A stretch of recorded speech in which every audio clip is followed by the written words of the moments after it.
Bom dia, pessoal. Seguindo na sequência da matéria que a gente começou na aula anterior, nós vamos hoje analisar os elementos de validade, iniciando pelo primeiro elemento, competência. Vamos para o quadro, pessoal. Vejam só, o elemento competência, pessoal, o primeiro elemento de validade numa sequência lógica da matéria, ele é o que, pessoal? Eu posso definir a competência como um conjunto de poderes que a lei, ou quem quiser ampliar o raciocínio, o ordenamento jurídico confere aos agentes públicos, às pessoas físicas que atuam em nome de uma entidade política ou administrativa, para que elas possam exercer suas funções com o mínimo de eficiência. Então vejam só, o conceito de competência, creio eu, ele é relativamente tranquilo, pessoal. Nada mais é do que um conjunto de poderes que a lei confere aos agentes públicos para que eles possam exercer suas funções de modo eficiente e assim assegurar o interesse público em virtude do qual elas lhe foram outorgadas por lei. Pessoal, desse conceito, creio que já dá para ficar claro o caráter instrumental da competência administrativa. O que é, pessoal, esse caráter instrumental? A competência é, antes de tudo, um instrumento outorgado pelo ordenamento jurídico aos agentes públicos para que eles possam, da melhor forma possível, dentro do contexto do caso em concreto, satisfazer certo interesse público. Ou seja, tu não deve ver a competência como uma prerrogativa de natureza pessoal, usada pelo agente público para satisfazer os interesses que, em seu entender, são mais pertinentes. Bem pelo contrário, a competência representa, antes de tudo, um dever. Um dever de que o agente público se valha daquela competência para atingir o interesse público em virtude do qual ela foi-lhe conferida por lei. Reunindo, pessoal, as duas expressões, nós podemos dizer que a competência é um poder-dever. É uma série de poderes que o ordenamento outorga aos agentes públicos para que eles possam cumprir a contento o seu dever de atingir da melhor forma possível o interesse público. Um exemplo bem simples aqui, pessoal, para nós trabalhar a matéria. Vamos pensar aqui no nobríssimo auditor fiscal da Receita Federal do Brasil. Pessoal, genericamente falando, bem simples aqui, pessoal. Um exemplo para nós trabalhar a matéria. Genericamente falando, pessoal, qual é a função do auditor fiscal da Receita Federal? É assegurar a observância da legislação tributária federal. Essa é então a função, é o porquê da existência do cargo de auditor fiscal da Receita Federal. Assegurar o cumprimento da legislação tributária federal. Pois bem, quando a gente vai analisar a lei que estrutura a carreira de auditor da Receita Federal, entre outras matérias, nós vemos lá que o agente ou auditor da Receita Federal pode lavrar um auto de infração ou um termo de retenção ou de apreensão de mercadorias. O que é, pessoal? A possibilidade do auditor da Receita Federal poder lavrar um auto de infração, um termo de retenção ou de apreensão de mercadorias. Ora, pessoal, são as competências. Algumas das competências outorgadas pelo ordenamento para que o agente público possa exercer a contento sua função. Assegurar o cumprimento da legislação tributária federal. Esse, pessoal, é o raciocínio para toda e qualquer competência.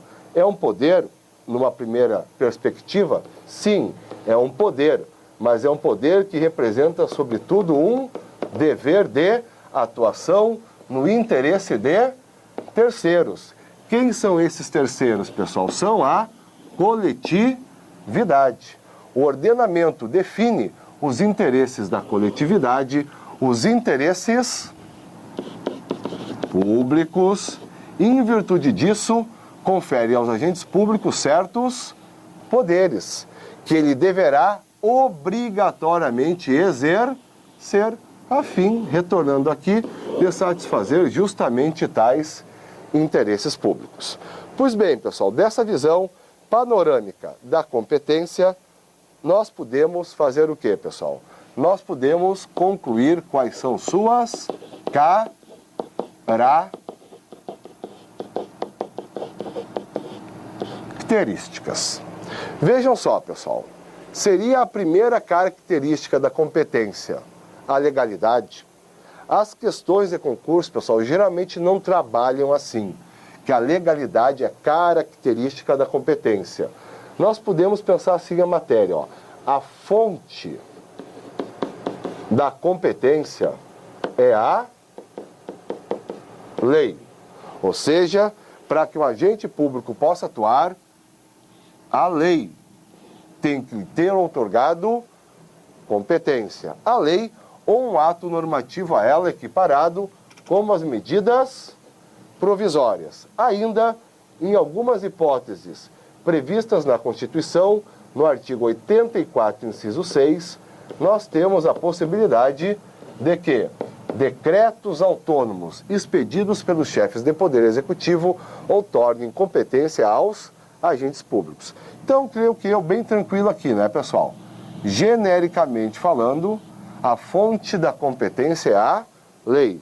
Se admitem, nos termos tratados na Constituição, que outros atos legislativos de hierarquia equiparada à lei possam também estabelecer competências. O melhor exemplo é a medida provisória. Um segundo exemplo, previsto no artigo 84, inciso 6, são os decretos autônomos. Mas, lembrando aqui, não vamos tratar isso como característica. Isso é a fonte, a origem da competência. É onde ela tem que estar prevista para que o agente possa atuar. Uma vez prevista a competência na lei ou em atos normativos a ela equiparados, eu posso começar a trabalhar suas características. Pois bem, pessoal, qual é a primeira característica, e isso é questão de prova, qual é a principal característica da competência? É a chamada irrenunciabilidade. Pessoal, o que é a irrenunciabilidade? É o que nós vimos na explanação anterior. Isso é conhecido também como poder, dever de agir. Olhem só, pessoal, irrenunciabilidade das competências, poder, dever de agir. Como a competência é outorgada ao agente público, para que ele atinja certo interesse público, o agente público tem o dever de exercer suas competências e, desse modo, assegurar que o interesse público, em função do qual elas lhe foram outorgadas, seja satisfeito, no caso, em concreto. A competência é um poder que gera para a gente um dever de atuação, tendo em vista a satisfação de certo interesse público nos termos previstos no ordenamento jurídico. Pois bem, pessoal, tranquilo, o agente público não pode renunciar às suas competências. Deverá obrigatoriamente exercê-las, tendo em vista o interesse público previsto no ordenamento jurídico. Pois bem, mas a partir disso aí, pessoal, e aqui a primeira pegadinha, vamos assim dizer, que nós temos que evitar. Se a renunciabilidade é a principal, e é a principal característica da competência, eu posso dizer, pessoal, que ela tem um caráter absoluto. Vejam só, pessoal, ESAF, CESP, FCC, todos trabalham a matéria nesses termos aqui. A irrenunciabilidade, pessoal, é absoluta ou relativa. A irrenunciabilidade é uma característica da competência de caráter relativo. O que relativiza, pessoal, a irrenunciabilidade? Bem simples, pessoal. São os institutos da delegação